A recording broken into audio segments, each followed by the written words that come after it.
عمي السلام عليكم. هذا ثاني واحد القاه بالسطح، مو اول مرة، هواي لاقاني بس ما ناشر.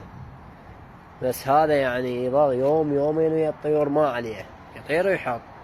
هسه شوفوا هذا الابيض، ابيض بصفة، شو خطيه شلون جوعان.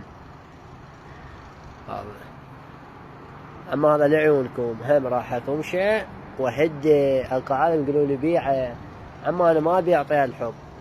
هذا دخل يمك، شلون الطير يدخل يمك، لا تطيه ولا تبيعه، شلون الهدية.